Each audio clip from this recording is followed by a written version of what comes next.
आज हम बात करेंगे Uttar Pradesh regulation of urban premises tenancy act 2021। हमारा सोल पर्पस होगा इस एक्ट की थीम को समझना, ये एक्ट कहाँ अप्लाई होगा, कौन से कंडीशन होंगे जब इस एक्ट का यूज़ में आएगा और कौन सी अथॉरिटी होंगी जहाँ पे ये पूरी प्रोसीडिंग चलेगी।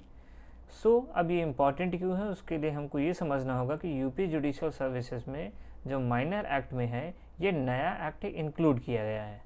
ऑलराइट, अब हम इस एक्ट को समझेंगे पूरा। एक्ट का नंबर है 16 ऑफ 2021। कब पास किया गया है? 24 अगस्त 2021, 24 ऑफ अगस्त 2021। अब हमारा टारगेट होगा एक बार इसका कंटेंट और चैप्टराइजेशन समझना, क्योंकि एक बार हमने ये थीम बना ली आगे हमारे समझने के लिए बहुत ही आसान हो जाएगा।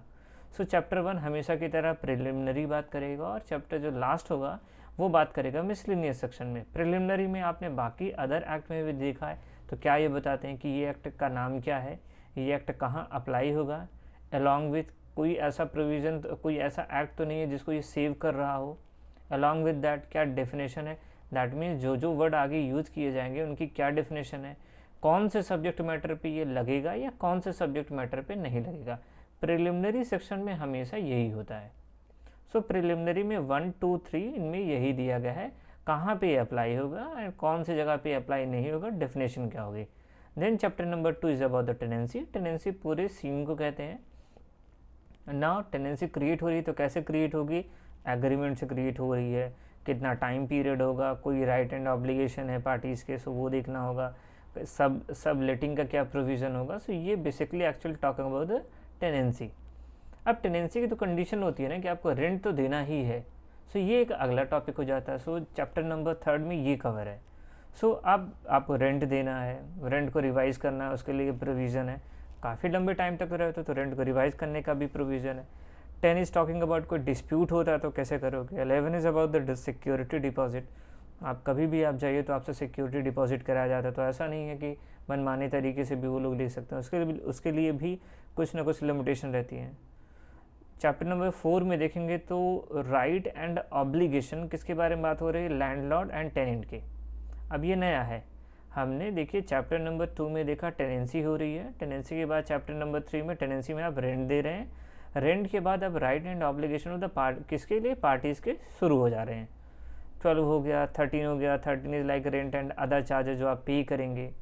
Okay, then 14 is about the deposit of the rent with rent authority. कुछ सर्कमस्टांसेस में जब लैंडलॉर्ड नहीं है, वो नहीं एक्सेप्ट कर रहा है, आप रेंट अथॉरिटी के पास आप जमा कर सकते हो। 15 अबाउट रिपेयर की ज़रूरत है। ये सब राइट एंड ऑब्लिगेशन हम बात करें कि लैंडलॉर्ड किस हद तक अपने राइट यूज़ कर सकता है और उसकी क्या obligation, in the same manner is talking about the tenant. 16 tenant, 17 entry into the premises. ऐसा थोड़ी ना कि लैंडलॉर्ड है तो कभी भी घर में घुस जाएगा।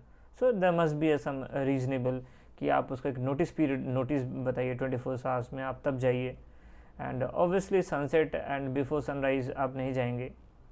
Then 18 is about the property manager. यदि आप किसी को अपॉइंट करें तो उसके पास कितना राइट होगा।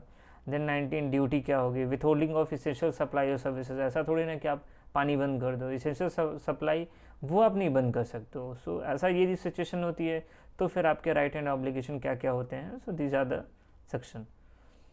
नेक्स्ट क्या होगा कि प्रोटेक्शन ऑफ टेनेंट। हम टेनेंट को प्रोटेक्ट कर रहे हैं अगेंस्ट एविक्शन, कोई खाली नहीं कराएगा, एविक्शन उसका नहीं होगा। Recovery of possession of premises by the land, यानी दो चीज़ों के बारे में बात करें। टेनेंट का यदि एविक्शन कराना है तो इस चैप्टर में बात होगी, या जिस प्रीमाइसेस पर टेनेंट रह रहा है उसकी रिकवरी करानी है तो इस चैप्टर में बात होगी। ये है चैप्टर नंबर 5।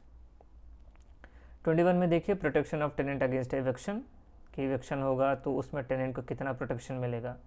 22 की रिकवरी ऑफ पोजेशन, मतलब एक टेनेंट के लिए है, दूसरा लैंडलॉर्ड के लिए है। 23 में देखिए कि रेंट इंक्रीज हो रहा है, sorry enhancement of the rent in case of refusal by the tenant vacant. Number 24 section 24 है कि refund of advance rent by the landlord, कुछ एडवांस रिटर्न करना वो भी आप करिए। Permission to build additional structure, ऐसा थोड़ी ना कि टेनेंट आ गया तो बिल्डिंग पे डेवलपमेंट रुक जाएगा। फॉर एग्जांपल कुछ रिक्वायरमेंट तो बनाने को दिया जाएगा, but obviously with respect to the interest, with respect to the justifiable circumstances.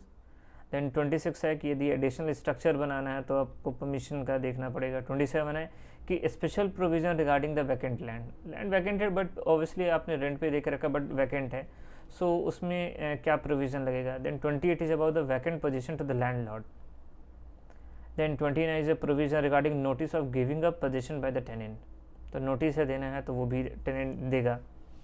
Then chapter number 6 is कि अब यदि इन सारे राइट एंड ऑब्लिगेशन को कोई भी पार्टी परफॉर्म नहीं कर रही है जिसको करना चाहिए, दैट मीन्स कि जब भी कॉज ऑफ एक्शन आपका अराइज होगा, सो आप चैप्टर 6 में जाइएगा, रेंट अथॉरिटी के पास या रेंट ट्रिब्यूनल के पास जाइएगा, उनकी पावर क्या होगी और अपील पे आप कहाँ जाएंगे। सो ऑब्वियसली जो रेंट अथॉरिटी होगी ये आपके एग्जीक्यूटिव बॉडी में आ जाती है, स्टेट गवर्नमेंट वाले जो अपॉइंट हो रहे हैं। रेंट ट्रिब्यूनल आप देखें तो ये जुडिशरी एडजुडिकेटरी बॉडी, ऑब्वियसली दोनों एडजुडिकेटरी हैं, बट रेंट ट्रिब्यूनल में जुडिशियल फंक्शन टाइप से आ जाता है, like judicial body like ADJ rank के आ जाते हैं सारे अफसर। सो हम 30 में देखेंगे रेंट अथॉरिटी कौन होगी। 31 है होगा कि negotiated settlement of the dispute. So पहला पर्पस तो यही होता है कि हमको इसको सेटलमेंट को निगोशिएट करना है। Then 32 is about the rent tribunal. Then 33 is about the procedure to be followed in the rent authority and rent tribunal. 34 में आप देखिए रेंट अथॉरिटी की क्या पावर है, सो वो भी हम देखेंगे। Then 35 is appeal to rent tribunal. Then 36 is execution of the order.